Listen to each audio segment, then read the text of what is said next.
Que Deus abençoe a sua vida, que Deus abençoe a sua casa, que Deus abençoe a sua família. Seja bem-vindo aqui à Igreja Presbiteriana das Américas. Estamos no Twitter, no Facebook, no Instagram, no YouTube. É só procurar por Igreja das Américas e você vai se conectar com a gente e conhecer um pouco mais sobre aquilo que Deus tem feito na nossa igreja e através da nossa igreja. Quero deixar com vocês hoje uma palavra do Senhor aqui no texto de Evangelho de Marcos, capítulo 4. Esse texto é muito interessante porque ele apresenta um momento muito difícil da vida de um homem, quando ele tem uma filha enferma, passando por um momento de grande dificuldade, de problemas graves, de conflitos, e o Senhor traz para esse homem uma palavra diante de uma manifestação milagrosa, extraordinária, em que seu índice de fé, se pudesse ser medido, estaria no ponto mais alto. Mas acontece algo muito triste. A palavra que ele recebe é que a filhinha dele está morta. Você conhece esse texto, filha de Jairo? Mas eu queria destacar apenas a palavra de Jesus para ele. Ele disse: não temas, crê somente. Não temas, crê somente. O que é que Jesus sabia que Jairo não sabia? O que é que estava no conhecimento do mestre que ainda não cabia no conhecimento de Jairo? Da mesma forma, volto a pergunta para a gente. Quando nós estamos com medo, quando nós não sabemos o que vai acontecer, o que é que Jesus sabe que a gente não sabe, a ponto de Jesus dizer para a gente: não temas? E até que ponto entra a fé como elemento fundamental? Fé em Deus, confiança em Deus, participação de Deus na nossa história. Como é bom dizer que Deus sabe o que a gente não sabe, como Jesus sabia o que Jairo não sabia. E à medida que a gente sabe o que Deus sabe, a gente experimenta uma paz que não tem explicação. É uma paz de Deus que excede a todo entendimento. Que Deus abençoe muito você, encha o seu coração de paz, encha o seu coração de alegria, encha o seu coração de uma vida plena na presença do Senhor. Uma alegria que é absolutamente incomparável. Uma alegria que nos traz serenidade no meio da tormenta. E a despeito de toda a batalha, de toda a luta, o nosso coração permanece em paz. Que Deus te dê paz nesse dia. Que Deus te dê tranquilidade nesse dia e que Ele encha a sua vida de grandes vitórias e que no meio das dificuldades que todos nós passamos, no meio das tormentas que a gente tem que enfrentar, que Deus encha o nosso coração de paz, né, gente? Confiança plena no Senhor. Como é que se dá isso? Conhecendo a Deus. Quanto mais você conhece a Deus, mais você confia nele. Quanto mais você escuta a voz de Deus, quanto mais você o conhece, quanto mais você tem intimidade com ele, quanto mais você caminha na presença dele, mais você o conhecerá. E à medida que você o conhece, você vai experimentar essa alegria plena da presença de Deus na nossa vida. Estou convidando aqui para entrar o nosso convidado especial de hoje, e que é sempre uma alegria muito grande poder conversar, interagir e estabelecer aqui esse vínculo, que é um vínculo de amizade, é um vínculo de carinho, um vínculo de boas conversas e até com música. Hoje, além da boa conversa, da experiência trocada, nós vamos ter música também. Parece estar havendo um probleminha de conexão, parece estar havendo uma dificuldade para se conectar. Nosso time de comunicação vai te ajudar, Alessandro, fica tranquilo. E você vai estar com a gente aqui. Eu consigo ouvir a sua voz. Eu consigo ouvir a sua voz. Eu tô te ouvindo, mas não tô te vendo. Pois é, estamos Tudo bem, tentando aqui. Alessandro? Como é que tá você? Tudo bem? Tudo bem, tudo Vamos calmo. interagindo. Vamos interagindo com o áudio aqui. Daqui a pouquinho entra o vídeo. O time de comunicação vai ligar para o seu número, tá, Alessandro? Tá bom. Deixa o seu telefone à disposição. A Evelyn assume seu telefone e você continua aqui com a gente, que o time de comunicação vai ligar para o seu número aí para a gente poder interagir. Tá bom, Dani? Tá com a Cris. Alessandro, Você está me ouvindo? Não, não está me ouvindo mais. Vamos tentar de novo, gente, que aqui a gente não desiste nunca. Aqui a gente estabelece as comunicações sempre e é sempre muito bom, muito bom, muito bom. Agora eu não estou aqui mais, por exemplo, voltou. Vamos que vamos, vamos tentar outra vez. As conexões são assim, tem dias que estão melhores, tem dias que estão piores. Quem é que vai estressar com isso? Eu que não vou. Você vai estressar, Alessandro? Eu não. Eu também não. Deus me livre, rapaz. Tem muita coisa pela frente. Não vamos estressar mesmo. Vai entrar aí. Uma hora entra. Uma hora entra. Tá tudo bem, Alessandro? Você está em casa? Estou em casa. Tá bom, querido. Que Deus te abençoe muito aí, tá, meu irmão? Amém, amém. Tô vendo a Evelyn aí, tá falando com a Dani, aquela Rapaz, resenha para poder ajustar. Essa modernidade aí de Instagram, né? Estou precisando das meninas para me auxiliar. É muito bom, é muito bom. Depois que começa, rapaz, é festa. É festa. Amigo. Amigo, mas vem cá. E tá tudo bem com você? Você tá em paz? Sim. Agora as coisas estão mais calmas, né? Aham. Tendo em vista do que passou ali em maio. Uhum. Caiu de novo. A gente fica um pouquinho com áudio, depois esse áudio some, daqui a pouquinho esse áudio volta. A gente vai ajustando, não tem estresse não. Tá certo, gente? Não tem estresse não. Tá tudo bem com vocês? Quem está acompanhando a gente aí, daqui a pouquinho eu falo com vocês, tá? Vou só tentar reconectar aqui com nosso querido Alessandro Milan, nosso convidado de hoje. Alessandro, você está de volta? Tô de volta. Alessandro, mas fala, eu queria primeiro que você contasse um pouco da sua experiência musical. Você aprendeu a tocar, cantar? Começou quando, Alessandro?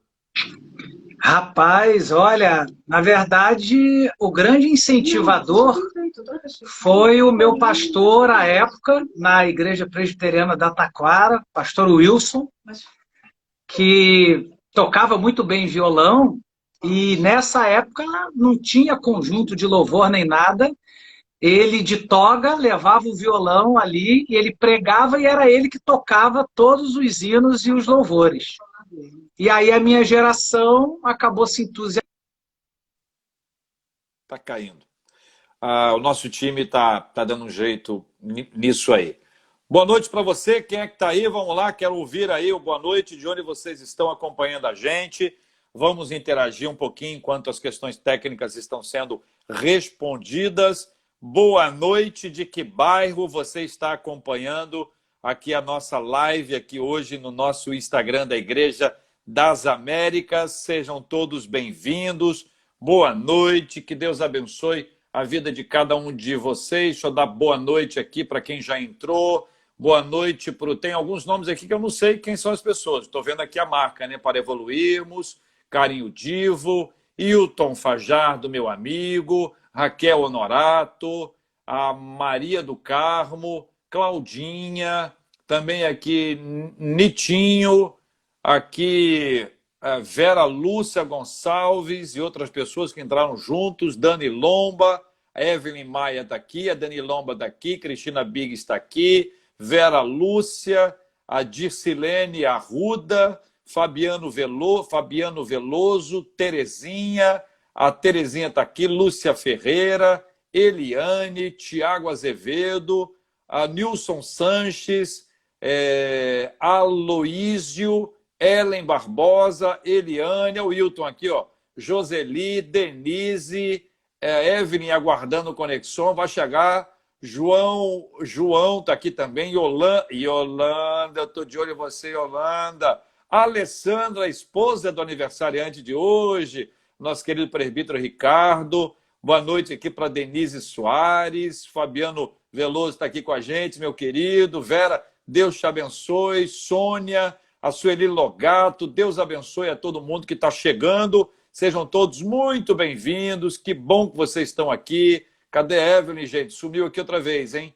Mas vamos achar, vamos com calma, com paciência, a benção pura, aqui não tem estresse. Ana Lúcia, Deus te abençoe, Deus abençoe aqui a Alessandra, Renata Araújo, beleza, muito bem. Dani, nós já fizemos o teste antes, o teste foi feito, o teste foi bom, né? O teste deu tudo certo.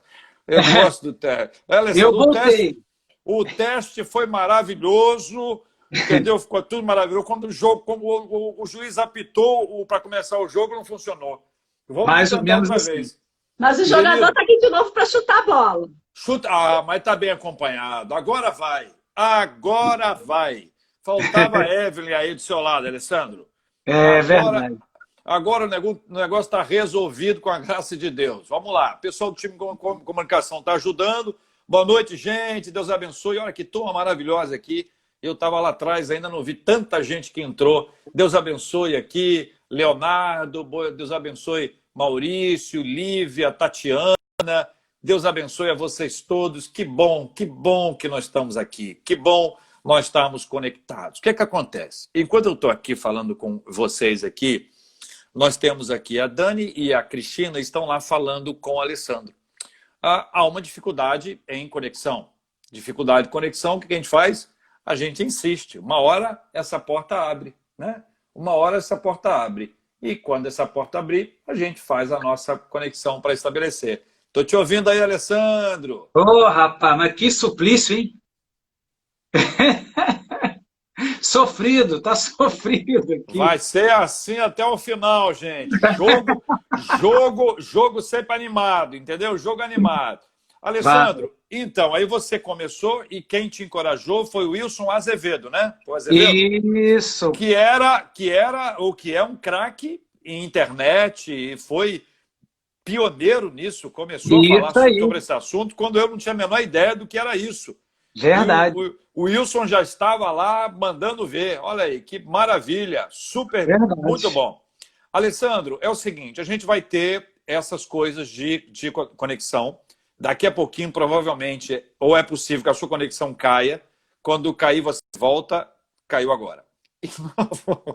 Caiu agora. E nós vamos esperar, porque o papo vai ser muito bom. Muito bom esse papo de hoje. Alessandro é médico e ele, além de cardiologista, ele é também intensivista. E o fato dele ser intensivista permite que ele tenha uma visão bastante forte sobre o que está acontecendo no tratamento e no momento que a gente está vivendo hoje.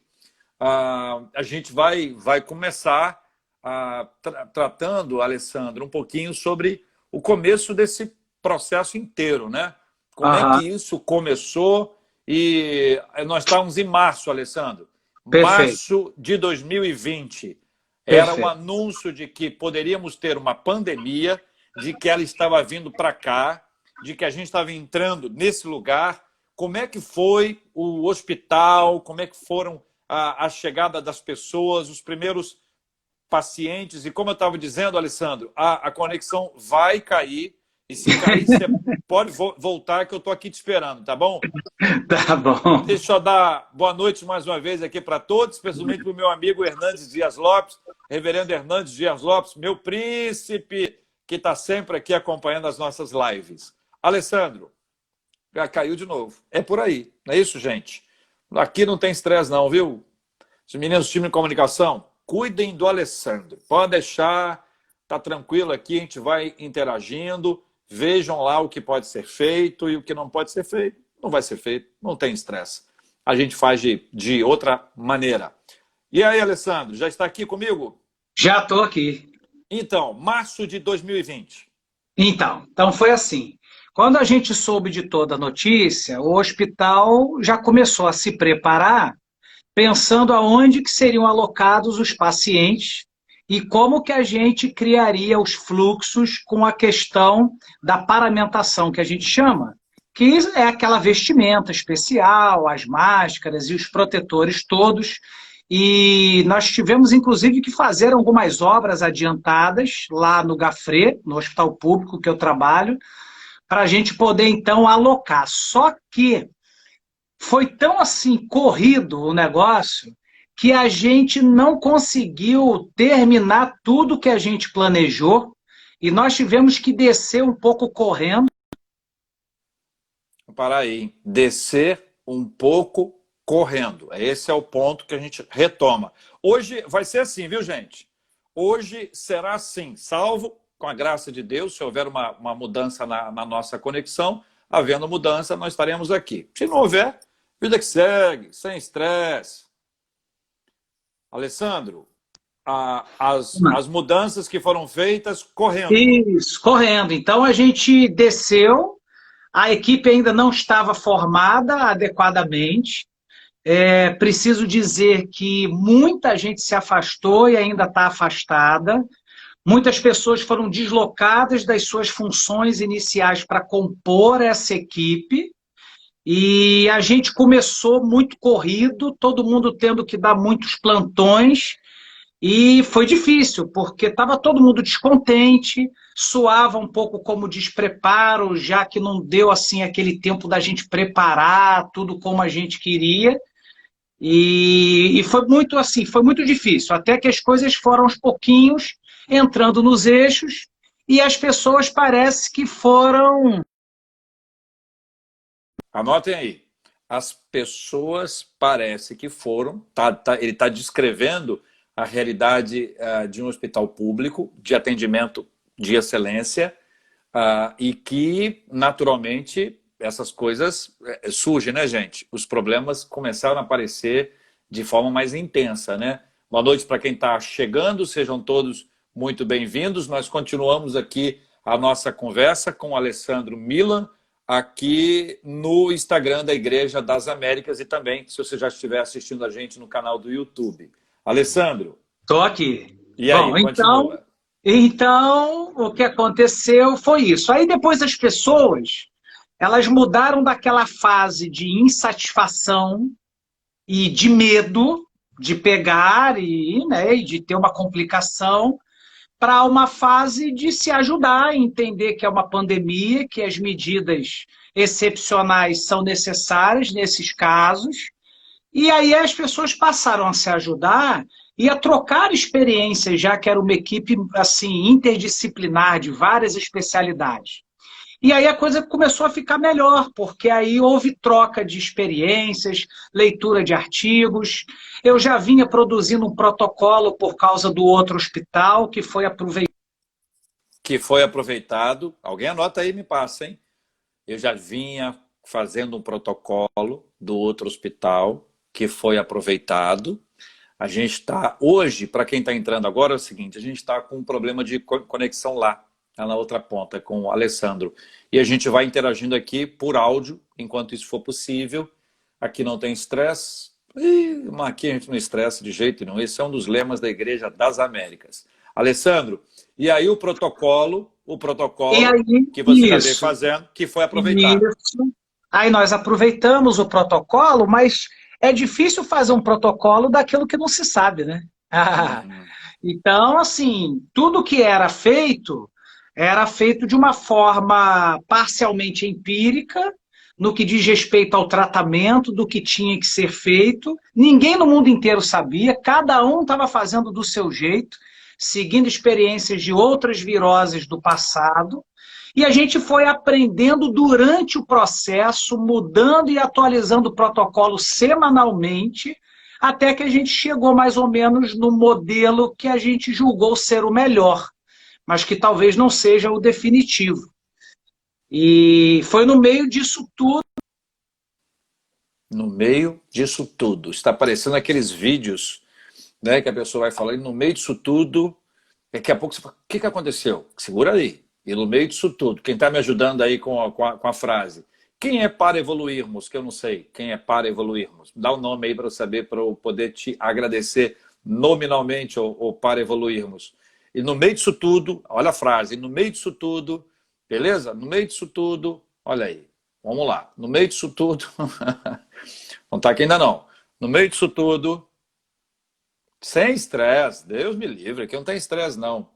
Alessandro, e no meio disso tudo, está aguardando. Sem menor estresse, tranquilidade. Muito bom. E no meio disso tudo? No meio disso tudo é que a gente foi percebendo, apesar das pessoas terem melhorado, a questão do medo e da insatisfação de estarem numa atividade totalmente diferente, começou uma outra situação, que foi a sobrecarga de trabalho de todo mundo, e aí começou a gerar um estresse, né? Um estresse ligado a esse excesso de trabalho e também é um estresse psicológico de um montante de informações muito grande. Montante de informações muito grande, montante de informações. Quem está anotando não está mais? Me ajuda aí, montante de informações muito grande, e assim a gente vai retomar. Hoje vai ser um pouquinho mais difícil e diferente. Talvez seja até interessante. Não sei se você já participou de alguma live assim, entendeu? A gente vai, volta, vai, volta. Daqui a pouquinho isso vai se ajustando com tranquilidade. Boa noite para todo mundo que está aqui e todo mundo que está chegando. Informações muito grandes, né, Alessandro? E no meio disso tudo... Oi, Érica. Obrigado, Érica. Ajuda aí. Caramba, hein? Informações muito grandes. Foi aí que Isso. você Então, parou. e a gente tinha que ler uma série de artigos de um dia para o outro, sem ninguém ter certeza exatamente do que era certo ou não. Então, juntando esse monte de informações que tinha que ser decifrado ao mesmo tempo, cada um dando um palpite diferente sobre o que deveria ser feito. E mais a parte física, então as pessoas começaram a ter um adoecimento emocional, um adoecimento mental relacionado a isso, né? E isso foi uma coisa que para mim foi muito importante por causa da função que eu desempenho de coordenar a UTI em 2 hospitais. O que será que aconteceu? Qual a dificuldade que ele enfrentou? Administrar a UTI de 2 hospitais. Cada hora aparece um caso novo. Tudo novo, tudo diferente. Cada hora um fato novo, uma notícia nova, uma informação nova, o que chega de algum lugar, os casos se multiplicam, as dúvidas são muito grandes, aquela ideia dos casos mais simples e depois os casos mais graves, e aí chegam os óbitos, e a dor vai se espalhando. Né? Nós estamos falando de uma pandemia que ela começou e ela foi se espalhando, ela foi se estendendo, ela foi se multiplicando. Nós estamos aqui conversando com o Alessandro, voltando a março de 2020, que nessa altura do campeonato, né, Alessandro, março de 2020 parece que foi há 200 anos, né? Essa impressão que a gente tem, que março de 2020 passou, tem muitos anos. Voltei. Voltei. Coordenar a UTI de 2 hospitais. Isso, e aí também teve a demanda do sistema de regulação, no caso do hospital público, mandando muitos pacientes, e os pacientes que chegavam sem muitas informações, sem acompanhamento da família, por causa da suspeita. Então, a gente não sabia muito bem a história, e muitos deles graves. Então, foi o momento em que a gente tinha uma demanda de trabalho ininterrupta, de madrugada, de dia, de noite. E no outro hospital, o principal problema era a falta de respirador. A gente chegou... No outro hospital, o problema era a falta de respirador. A gente chegou, anota aí e me passa, gente, me ajuda aí. E aí você lida também com a ausência de equipamentos, né? Ausência de equipamento. Enquanto o Alessandro não está entrando, ele continua me vendo. Então, Alessandro, a gente vai interagindo assim. Hoje nós vamos ter uma interatividade bem diferente, né? A falta de respirador, que é um problema dos mais graves, né, Alessandro? A falta de respiradores, né? Voltei. Não é? A falta de respiradores é um dos problemas mais graves, né? E aí nós até ficamos assim, um dos maiores estresses foi o medo de perder um paciente por falta do respirador. Então nós chegamos a usar os carrinhos de anestesia, que também fazem esse tipo de suporte. E aí foi uma experiência, percebemos que eles não se prestam para fazer a ventilação mecânica a longo prazo, os pacientes não ficam bem adaptados, mas eles salvaram porque não tinha ninguém com respirador para entregar, nem para vender, foi um corre-corre. Então a gente teve falta de medicamento, falta de respirador, falta das bombas que infundem as medicações, nós tivemos que juntar medicações. Juntar medicações.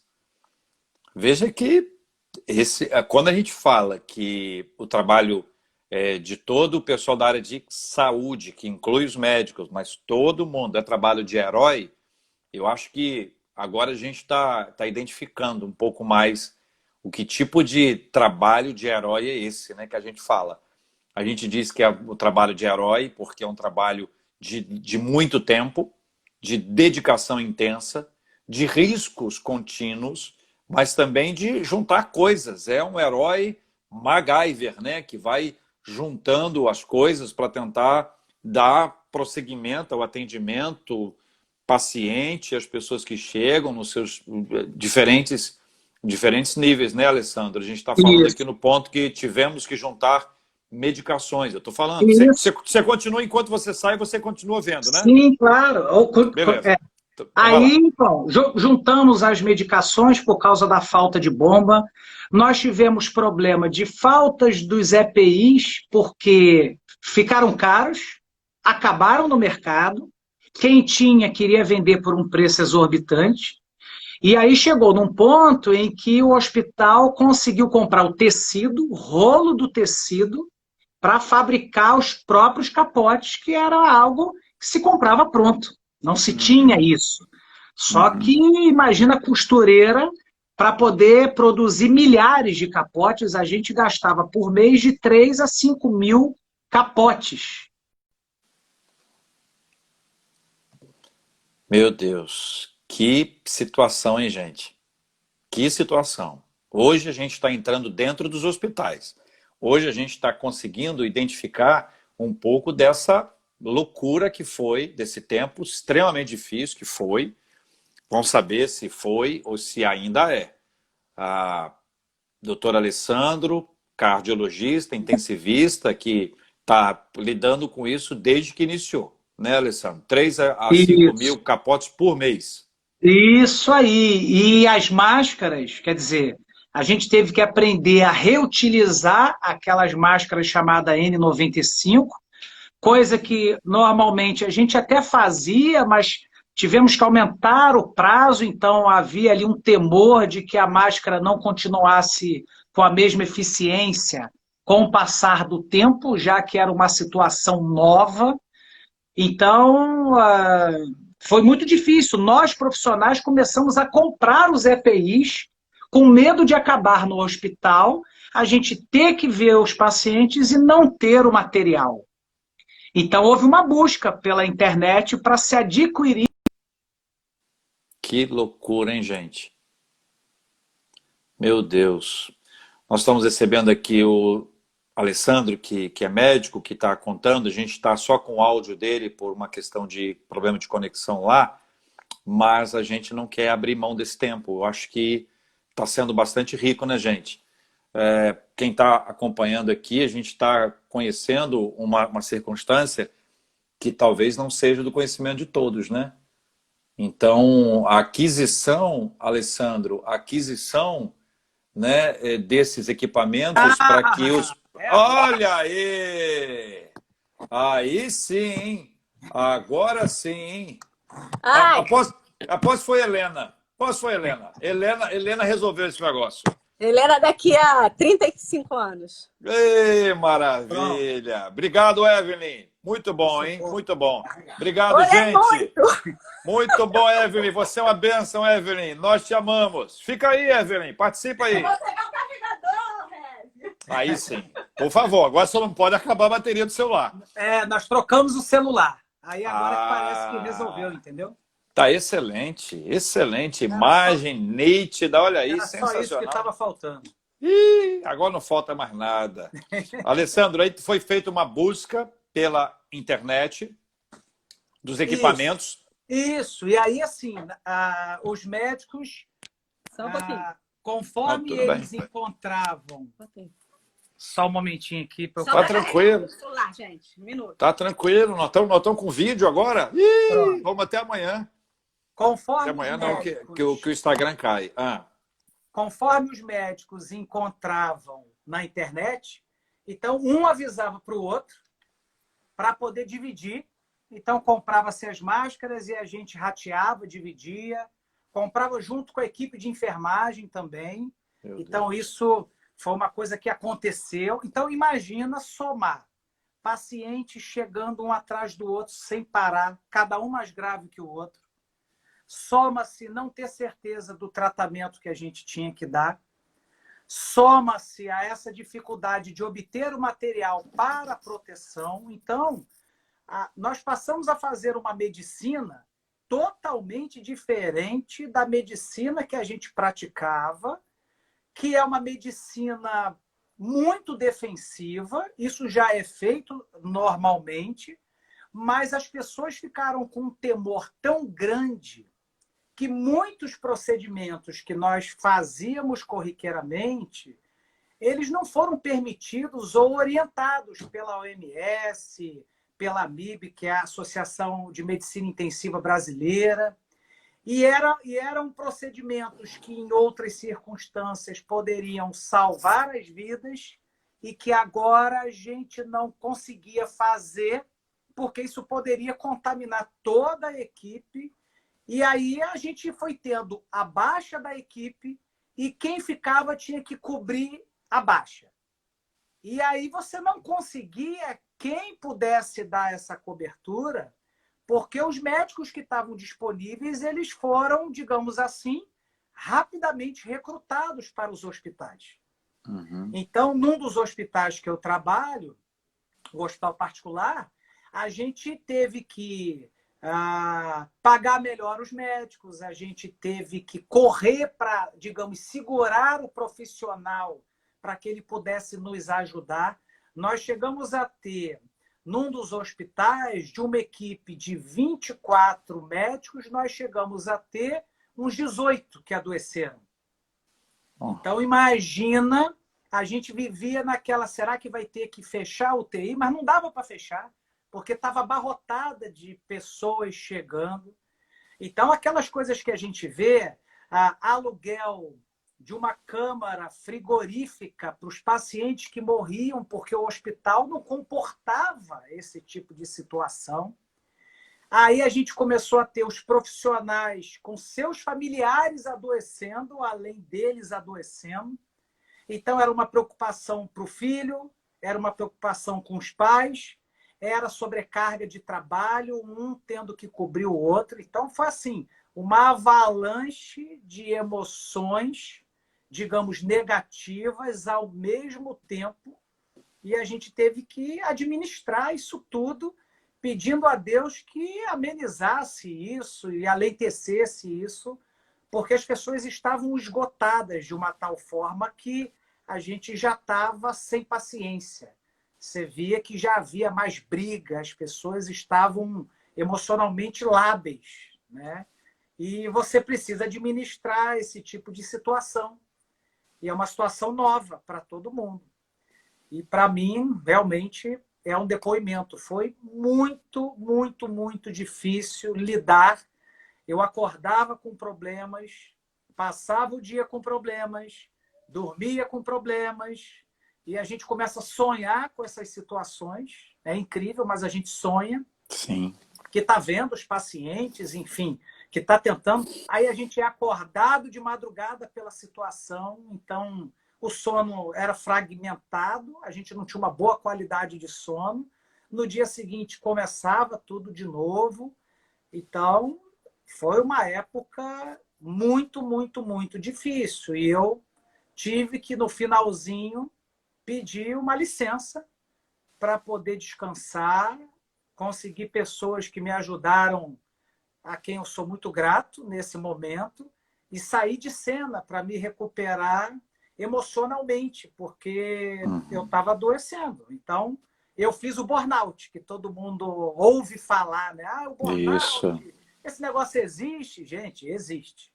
Existe e é muito ruim. E aí, nesses casos, você tem que parar. Não tem muita alternativa, né? E foi o que aconteceu e eu consegui, então, digamos, recuperar as baterias, sendo acompanhado por um profissional, me orientando, me ajudando. E foi aí que eu estou, então, voltando a trabalhar e a fazer todas as coisas no momento que, graças a Deus, está bem diferente daquele momento que a gente vivenciou, principalmente em maio, né? A gente começou com a sua descrição de março, né? A gente falou de março, falou de abril, falou de maio. Agora a gente está no último dia de junho. Hoje, no dia que a gente está nessa live aqui, para quem está acompanhando, para quem estiver acompanhando a gente em outro dia, hoje é dia 30 de junho. Nós estamos fechando esse primeiro semestre, que foi um semestre desesperador, porque nós nunca vivemos uma história assim. Então, hoje, aqui, gente, nós estamos tendo uma conversa e entrando no hospital, na perspectiva de um médico, e que a gente está em junho. Então, Alessandro, junho, finalzinho de junho, começo de julho, qual é o quadro agora? Então, agora a gente diminuiu, quer dizer, nós notamos, não só no hospital que eu trabalho, mas conversando com outros colegas, houve uma diminuição significativa dos casos. Então, no hospital público, a regulação, que tinha uma fila enorme, e a gente tinha uma demanda que era... Saía um paciente, entrava outro imediatamente, não duravam poucas horas até isso acontecer. A gente agora já tem uma sublotação, vamos chamar assim, né? Então, a gente tem pacientes, eles continuam chegando, mas num número sensivelmente menor, tanto no hospital público quanto na rede privada, ao ponto que a maioria dos hospitais já está criando uma rotina de retorno, né? Uma rotina de retorno dos ambulatórios que ficaram paralisados. Então, a gente agora está vendo como foi danoso a desassistência dos pacientes com as suas doenças, hipertensão, diabetes, problemas cardíacos. Temporariamente, essas pessoas elas ficaram sem assistência, principalmente porque os ambulatórios pararam. E agora elas estão, digamos, tendo uma descompensação da sua doença e chegando para a gente. A gente precisa se adaptar para atendê-las, porque a gente já imaginava que isso podia acontecer e está acontecendo. A outra coisa é o movimento de cirurgias, né? Basicamente, as cirurgias foram suspensas na imensa maioria dos lugares, porque, inclusive, se a gente operasse um paciente, aonde ele seria colocado em pós-operatório?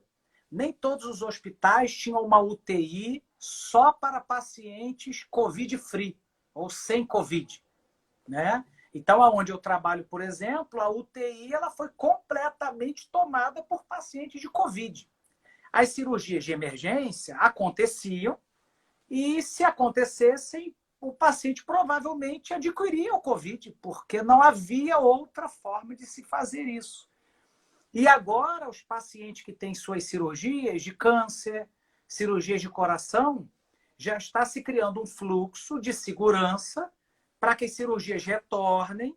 Já existem, então, alas sendo separadas sem COVID, higienizadas, limpas, com um sistema todo diferente do que era anteriormente, testando frequentemente os pacientes. Então, no hospital público, todos os pacientes que vão ser operados testam com PCR e só são operados quando são negativos. E a gente está se surpreendendo com pacientes sem sintomas nenhum e que o exame está sendo positivo. E aí ele desce para o setor do COVID, esperar aquele período ali de pelo menos 14 dias, ser monitorado, para depois a gente retestá-lo e, se for negativo, aí ele volta para poder ser operado. O que a gente não sabe, e as perguntas que todo mundo faz, né, é assim, está na hora? Não está na hora? Bom, primeiro, se a gente tivesse essa resposta em definitivo, muitos dos problemas estariam resolvidos. Todo mundo está tateando num terreno que ninguém conhece assim, definitivamente. Mas o movimento de retorno já existe. O que a gente vai estar atento é porque estamos voltando, então o convívio social está voltando, né? Claro que é o novo normal, as pessoas de máscara, as pessoas higienizando a mão, aquela coisa do brasileiro de se abraçar e se beijar, não está tendo. Isso a gente não sabe quanto tempo mais vai continuar, talvez ainda muito tempo. E a gente está aguardando, com o retorno do convívio, dos restaurantes que estão para abrir e de todas as aglomerações, por mais que haja aquele distanciamento e as precauções, ninguém tem uma bola de cristal para bater o martelo e dizer pode voltar, que está tudo resolvido. As escolas podem voltar, que está tudo resolvido. É uma incógnita, né? Então, a gente está apreensivo. Não fechamos no CTI público os leitos, porque a gente não sabe se isso vai ter um retorno. No fundo, a gente está, né, pedindo a Deus que isso esteja no movimento de acabar, mas a gente está apreensivo, sendo cauteloso. Acho que cautela é a palavra. E preparados para essas nuances. Acredito, inclusive, que a gente vai começar a voltar ao nosso convívio.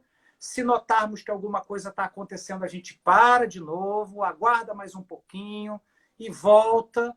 Mas, em algum momento, as coisas elas têm que voltar. Eu não consigo em busca do dia ideal. Esse dia ideal não tem. Cada pessoa e cada grupo está fazendo uma avaliação para poder decidir, né? Existem muitas pressões, né, Alessandro? A pressão econômica, especialmente essa, tem sido bastante forte. E há, de fato, uma necessidade, né, de se vender, de se comprar. Existe um número enorme de pessoas que já estão desempregadas por causa disso. Algumas empresas que fecharam as suas portas e que não estão encontrando uma recolocação. O grande número de funcionários que passou a operar de casa com home office e vai ficar em home office até o final do ano, no mínimo. Sim. E aí, para dizer para os nossos amados que estão aqui conosco, daqui a pouquinho essa live vai estar disponível no nosso canal do YouTube e você vai poder compartilhá-la, uma parte em áudio e uma outra parte com áudio e vídeo, né? Alessandro é o líder do nosso time de médicos, né? O time de médicos da nossa igreja assessora o conselho nos aspectos todos que estão aí, né? O Alessandro trabalha dentro da nossa igreja há muito tempo com o projeto Conexões, que era sempre uma coisa muito boa, era de dentro para fora, e hoje a gente tem uma questão que é de dentro para dentro, além de ser de dentro para fora, é um fato novo. Alessandro, eu digo que o seguinte, que eu já ouvi alguém dizendo, algumas pessoas dizendo que a pandemia para mim foi uma bênção, e a pessoa conta lá o relato dela. Eu não fico bravo, não, só fico assim dizendo, acho que a pessoa não entendeu bem o que é isso aí. A pandemia não é uma bênção, não é uma bênção para ninguém. Mas eu estou feliz, estou em casa, eu estou tendo mais tempo com meus filhos. Olha, isso eu vou te explicar agora. Deus tomou a vida de José e transformou todo o mal que intentaram contra ele em bem. Deus deu a José a possibilidade de, naquela maldade toda, experimentar uma coisa boa. Nós podemos tirar boas lições de situações ruins. Então, acho que está todo mundo tentando aprender um pouco mais. Dizem que a nossa memória é fraca e é possível que a gente daqui a pouquinho comece a esquecer. Então, eu pergunto para você, do ponto de vista pessoal, do ponto de vista médico, daqui a pouquinho quero ver você cantando aí. Que lições foram extraídas desse tempo, que não acabou ainda, mas a gente já pode olhar para trás conforme você fez para ter uma avaliação?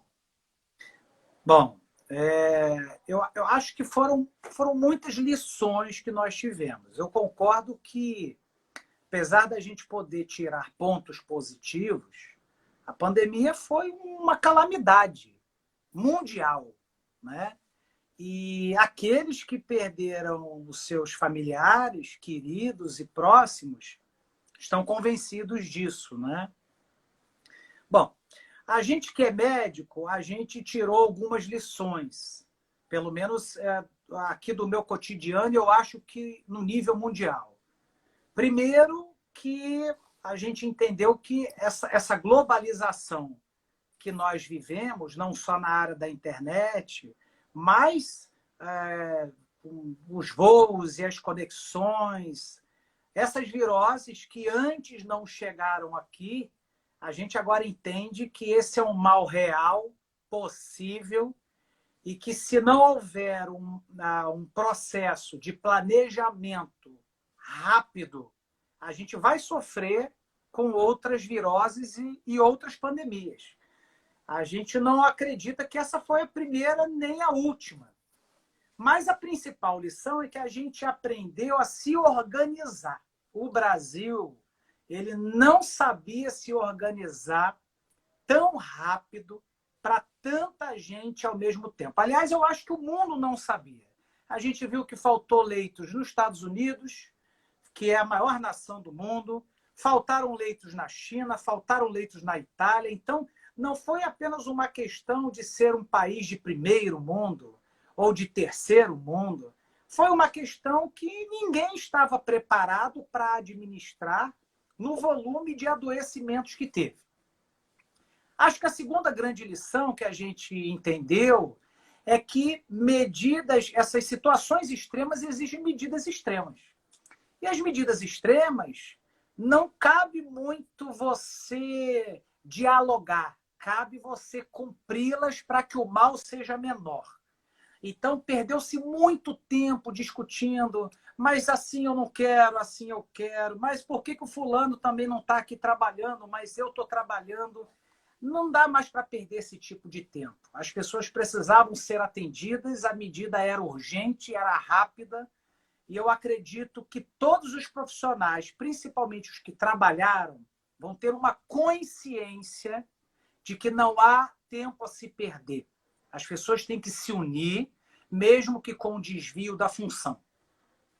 Acho que a terceira grande lição, e isso para o meio médico foi muito difícil, eram as pessoas não especialistas com pavor de ter que lidar com um doente entubado, com mexer no respirador. Isso, então, era um pavor tremendo. Tiveram pessoas que adoeceram psiquicamente antes de começar a trabalhar pelo medo de ter que lidar com aquela situação. Só que nós aprendemos que a pessoa pode contribuir com aquilo que ela sabe. A gente não colocou, pelo menos nos hospitais que eu trabalho, uma pessoa sem qualquer expertise para fazer isso. Ela ajudou naquilo que ela poderia ajudar. Existiam pessoas com expertise. E aí, a partir do momento que esse medo foi assim vencido, houve uma troca de experiências. Então, o anestesista, ele estava com medo, mas ele ajudou muito, porque ele é o expert em intubações, e isso foi muito frequente. Então, houve um time de anestesistas para fazer uma intubação com segurança. As drogas sedativas, que eles manipulam muito bem para fazer uma anestesia. Nós tivemos o pneumologista ajudando a dar opinião na pneumonia viral do Covid. Nós tivemos o médico especialista em dor para garantir uma analgesia do paciente que ficava acamado depois de ser entubado 3 semanas. Então, a gente começou a ter uma interação com o cirurgião, que fazia uma drenagem do tórax quando tinha uma complicação chamada pneumotórax, e ele é o profissional habilitado. Então, as pessoas começaram a perceber que ninguém queria expor o profissional sem expertise para fazer o que ele não sabe. A gente só precisava dele junto, para cada um fazer aquilo que tem de melhor. E essa integração foi muito boa. Isso eu acho que é um legado. O legado de que quando a gente se une, a gente pode vencer esse medo em prol dos pacientes, que eram aqueles que mais necessitavam. A quarta coisa que a gente viu é que o profissional médico também precisa ser cuidado, né? O profissional médico precisa de cuidado. Ele precisa de cuidado emocional, ele precisa de cuidado físico. E nessas situações, nós aprendemos que tem que ter uma equipe que vai cuidar do profissional que cuida. Porque até então isso não funcionava. Então nós temos o profissional que está direto com o paciente e aquele que está lidando com o profissional que cuida, ajudando ele a lidar com todas essas situações. Então hoje nós fazemos no hospital público uma pesquisa de qual o impacto emocional nos profissionais do hospital a pandemia com Covid causou. E isso vai ajudar a gente, numa próxima situação, se vier a acontecer, a planejar esse cuidado com aquele que cuida. Então, uma pessoa cuidando da outra, para que essa pudesse ficar livre para cuidar daquele paciente grave que está lá na ponta. E isso também é um legado que a gente, pelo menos aonde eu trabalho, existia isso à disposição, mas não de forma tão integrada e ativa. E eu me lembro, conversando com uma colega médica, que ela uma vez virou para mim, ela também com cargo de coordenação no hospital, e ela falou assim, até que você não é tão chato quanto eu achava que você era, porque você só me ligava para trazer problema. E dentro da nossa função de coordenação, coordenadores resolvem problemas com coordenadores. E a gente agora teve que conviver. E um passou a entender o lado do outro. E aí a gente hoje ri dessa situação e as pessoas então ficaram mais próximas. Então, aonde eu trabalho, eu tenho certeza que as pessoas ficaram mais próximas, se conheceram e que o nosso trabalho vai ser muito melhor daqui em diante. Eu acho que isso vai ser um legado da pandemia. É aquela questão da gente tirar uma coisa boa de uma situação que foi extremamente ruim. Eu resumiria basicamente nisso. Não terminou a pandemia, né? Mas isso foram coisas muito boas que a gente ficou e aprendeu, né? Eu tenho a impressão que está todo mundo aqui que está acompanhando a gente muito grato a Deus pela sua fala, porque é um retrato que a gente pode, alguns, quem sabe, até podiam ter imaginado isso, outros não tinham a menor ideia disso. Quando isso tudo iniciou, Alessandro, ainda em março, você sabe disso, a nossa igreja, nós fizemos um vídeo homenageando todos os profissionais de saúde e foi assim, isso lá em março. A gente, naturalmente, não tinha ideia que teria um desgaste desse nível, né? Com tantas complexidades para dentro e para fora. Porque você tem o paciente e a casa dele, você tem todos os equipamentos particulares ou públicos, você tem os profissionais e dentro desse ambiente as dificuldades internas, seja a ausência de equipamentos de proteção, seja o equipamento para tratar o paciente, seja a estrutura física. A gente viu muita coisa e, claro, tem muita coisa que vai continuar sendo discutida, muitas coisas que serão aferidas, mas eu agradeço muito a Deus pela sua vida, pela sua palavra, porque trouxe para nós hoje mais luz sobre um assunto complexo. E o quanto a gente sabe, o quanto o Evangelho, quanto a palavra do Senhor, o quanto a Bíblia ela faz parte da sua vida e o quanto ela é um socorro, né? O quanto Deus é o seu socorro, o seu refúgio, a sua fortaleza. Isso não quer dizer que você mesmo não passe por dificuldades, como foi o caso, como você descreve.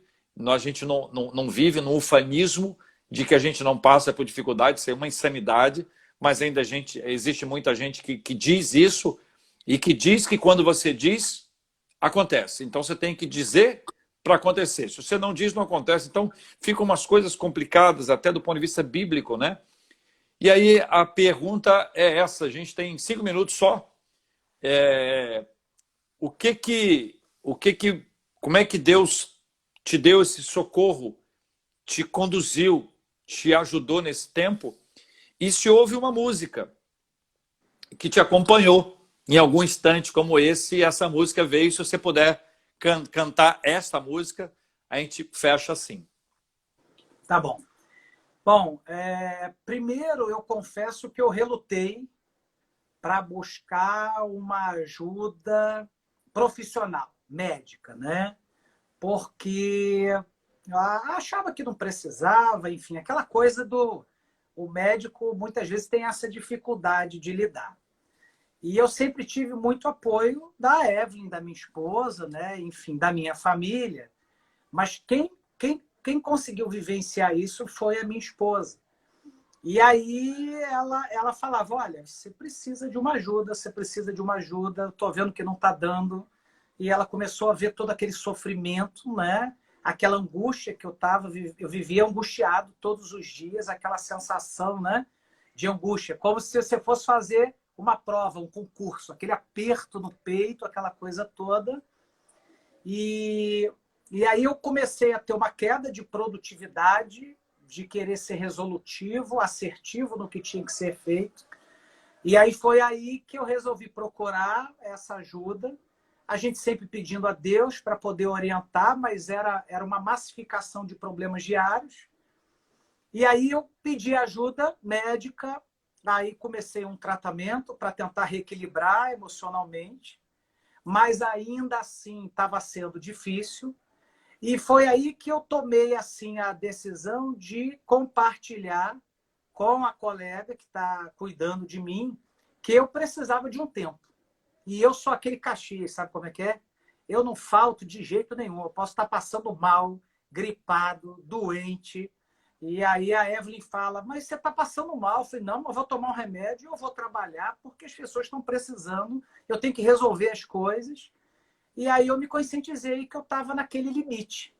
E aí eu vou dizer que foi assim uma bênção para mim ter podido ficar com a minha família, não estava dando atenção para as crianças em casa, as crianças fora da escola, e para minha esposa, e eu consegui ter aquele tempo para poder tomar café, porque eu não tomava café, eu não almoçava, me alimentava muito mal, e eu pude fazer isso, e aí me distrair com as plantinhas que eu tenho no jardim, junto com a Evelyn, e isso foi regenerador, foi um conjunto de coisas, um tratamento, e mais essa questão do suporte familiar, isso foi fundamental. Eu não diria que hoje eu estou normal, mas eu também estou aprendendo a lidar com essa situação e estou querendo voltar à minha produtividade, à minha atividade que eu sempre fiz.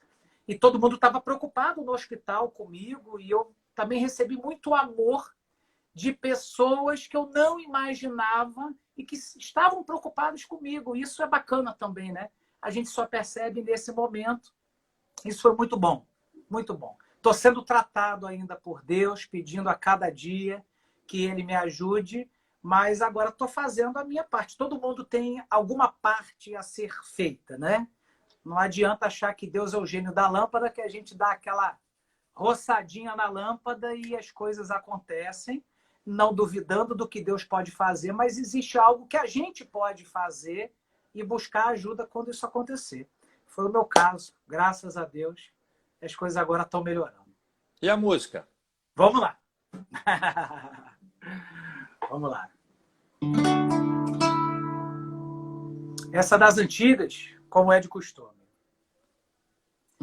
Ao orarmos, Senhor, vem encher-nos com teu amor, para o mundo agitado esquecer, cada dia tua sombra viver.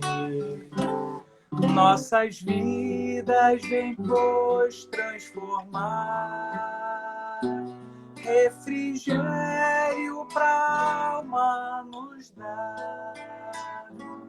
E agora, com outros irmãos, nos unimos aqui em oração. Palavra boa, palavra boa. Alessandro, Amém. muito obrigado, meu amigo, querido, precioso, para a minha vida, para a vida da minha família, para a vida do meu pai e na minha. de maneira muito especial. Sou grato a Deus pela sua vida, pela nossa amizade. Que Deus te abençoe e te renove a nossa oração. Que Ele te fortaleça cada dia mais. A gente está fechando a live agora, 5 segundos. Deus abençoe, Alessandro. Deus abençoe, gente.